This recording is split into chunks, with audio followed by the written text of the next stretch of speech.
Hello दोस्तों, तो आज हम करने वाले हैं स्कैवेंजिंग के बारे में। देखिए, इंजन के अंदर स्कैवेंजिंग जो हम करना चाहते हैं उसके बारे में आज पढ़ेंगे कि स्कैवेंजिंग क्या होती है। तो स्कैवेंजिंग हमने देखा फोर स्ट्रोक पेट्रोल इंजन और टू स्ट्रोक पेट्रोल इंजन। अगर आपको इसकी वर्किंग नहीं पता तो ये नहीं समझ आने वाला, तो प्लीज़ उसकी वर्किंग जरूर समझ लीजिए। मैं पहले लिंक दे रहा हूँ ऊपर, फोर स्ट्रोक का दे दूंगा और उसके टू स्ट्रोक का भी लिंक दे दूंगा, तो वहां पे आप क्लिक करके प्लीज़ पहले वो देख लीजिए, तब आपको ये समझ आ सकता है। तो स्कैवेंजिंग क्या होता है? देखिए, हम जब इंजन को यूज़ करते हैं, तो टू स्ट्रोक की एग्जांपल ले रहा हूँ हमारे पास। तो जब हम यूज़ करते हैं, यहाँ पे क्या होता है कि हमारे पास पहले सक्शन स्ट्रोक, यहाँ पे हमारे पास एयर और पेट्रोल आ जाता है। और जब हम उसको कंप्रेस करते हैं, टू स्ट्रोक की बात कर रहा हूँ, तो कंप्रेस करते हैं और साथ में हमारे पास इग्निशन होता है। तो यहाँ से क्या होता है कि हमने जब इग्निशन होने के बाद वहाँ पे जो धुआं वगैरह इकट्ठा हो जाता है, जो वेस्ट हमारे पास गैसेस हैं वो इकट्ठी हो गई। अब नेक्स्ट जो प्रोसेस आनी है, सक्शन होनी है जब, तो वहाँ पे हमें साफ हवा चाहिए, बर्न्ट गैसेस नहीं चाहिए। हम क्या चाहते हैं कि वो गैसेस वहाँ से बाहर निकल जाएं और फ्रेश चार्ज उसके अंदर ही आए, पुराना कुछ ना आए। तो अगर हम ये चाहते हैं तो ऐसा काम करने को, इस प्रोसेस को हम स्कैवेंजिंग बोलते हैं।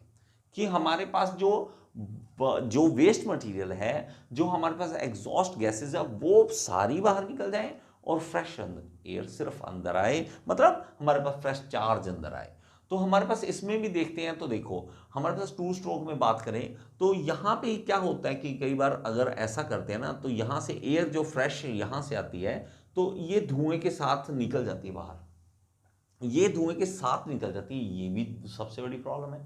कि हमने क्या चाहा था कि हम तो सिर्फ एग्जॉस्ट गैसेस को बाहर निकालें, लेकिन अगर यहां से ओपन हो गया ना, तो ये फ्रेश चार्ज भी बाहर निकल जाता है। और टू स्ट्रोक इसीलिए फेल हुआ है कि ये फ्रेश चार्ज को प्रॉब्लम करता था कि फ्रेश चार्ज भी जो वेस्ट जा रहा था, तो कार्बन बिना जले हमारा वेस्ट जा रहा था, तो इसलिए ये दिक्कत आती थी। तो हमने क्या करना है, इसकी स्कैवेंजिंग करने के लिए अलग अलग मेथड लगाते हैं, अलग अलग आइडियाज़ लगाते हैं कि स्कैवेंजिंग किस तरह से की जाए। उसके लिए हमारे पास अलग अलग सिस्टम किस तरह से है कि हम एक तो सबसे पहला काम कर देते हैं कि हमारे पास जो पिस्टन है ना, पिस्टन क्राउन शेप का बनाते हैं, कि हम ताज की तरह, ठीक है, क्राउन की तरह बनाते हैं।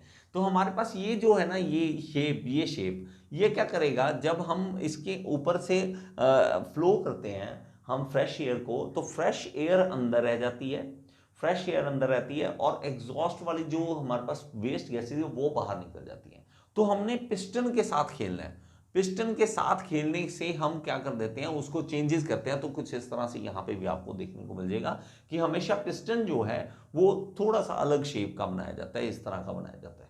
तो हमारे पास ये जब आए तो इसके साथ टकरा जाए और वो जो वेस्ट गैसेज है वो बाहर निकल जाए और सिर्फ फ्रेश ही अंदर रह जाए, ठीक है।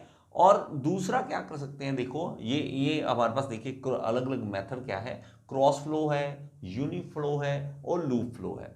तो हमारे पास इसमें क्या करेंगे, हमारे पास यहाँ पे जो पिस्टन की शेप चेंज करेंगे उसके कारण फ्लो जो होगा, क्रॉस फ्लो इस तरह से होगा।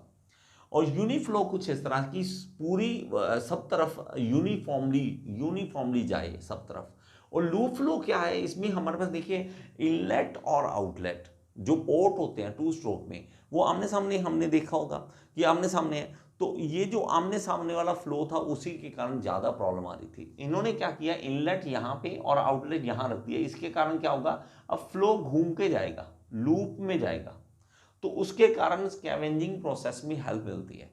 तो हमने आइडियाज लगाने हैं जिसके कारण हम क्या कर सकें कि मोस्टली जो बर्न गैसेज है सारी की सारी बाहर निकले, और बहुत ज़्यादा दिक्कत देती है ये, ठीक है। तो ये छोटा सा इंट्रोडक्शन स्कैवेंजिंग के बारे में था।